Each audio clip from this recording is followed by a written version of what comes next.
झाला ट्रेक. मी आत्ता just सिंदोळाचा trek करून परत आलो आहे. तर आम्ही आत्ता पारगावात आहोत. तर तुम्ही म्हणाल कुठल्या जाळीत मी उभा आहे. हे जे असं केज असतं तर ह्याच्यामध्ये कांदे बटाटे जेव्हा पिकतात तेव्हा ते इकडे ठेवतात आणि मग पुढे विकायला देतात. सिंदोळा ट्रेक करायला 2 रस्ते आहेत. एक पारगाववरनं जिथे आम्ही आत्ता आहोत आणि एक कारंजळे गाव. तर ते खाली ह्याच्याबरोबर ऑपोजिट साईडला आहे. तर ते दोन्ही रस्ते मिळून एका रिजला लागतात. तर आम्ही सिंदोळाचा ट्रेक सकाळी 6ला चालू केला. तर वर पोचायला आम्हाला साधारण 2 ते 2.5 तास लागले. इथनं वर जाताना 2 पठार लागतात. तर दुसऱ्या पठारावर आपण पोचल्यावर आपल्याला सिंदोळाचा अख्खा पिनॅकल वर दिसतो. तर त्या पिनॅकलला एक्झॅक्ट त्याच्या पायथ्याशी पोचलो की लेफ्ट साईडला ट्रॅव्हर्स आहे आणि मग लेफ्ट साईडला साधारण एक 10 ते 15 मिनटं चाललं की ती पाऊलवाट अशी राईटला वळते वर वर वर आणि तिकडे जिनेही लागतात. तर ते जे जिने आहेत ते फॉलो करत आणि ती पाऊलवाट फॉलो करत वर त्याच्या मेन गेटला पोचतो. मग सिंदोळाचं जे मेन गेट आहे तिकडे बऱ्यापैकी तटबंदी अजून इंटॅक्ट आहे थोडीफार. तिकडे एक छोटीशी देवाची कोरलेली मूर्ती आहे आणि अजून 1-2 मूर्त्या आहेत. ते सोडलं तर गडावर अजून 5 टाक्या आहेत आणि बाकी अजून काही बघायला नाही आहे. पण सिंदोळ्यावरनं जो व्ह्यू मिळतो तो खूपच भारी आहे. सिंदोळ्याचा मेन उपयोग जो होता तो ॲज अ वॉच टॉवरच केला जायचा.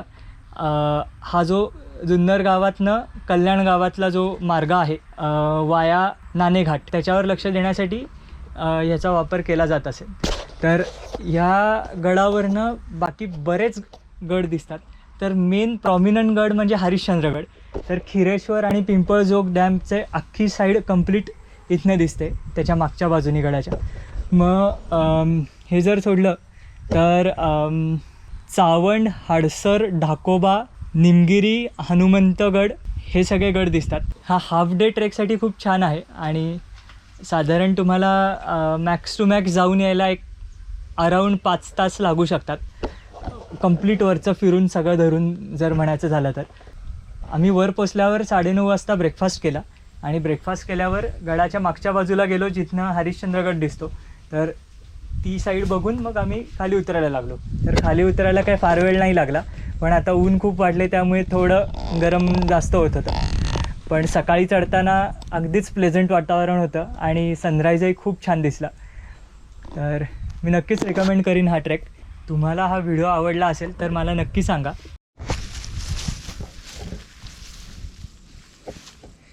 हा सिंदोळ्याचा टॉपमोस्ट पॉईंट आहे.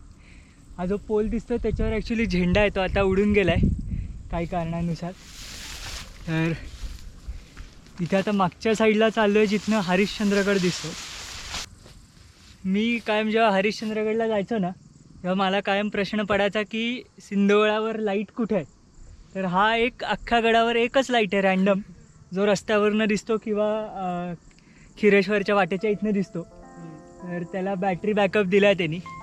का असं केलं आहे माहिती नाही.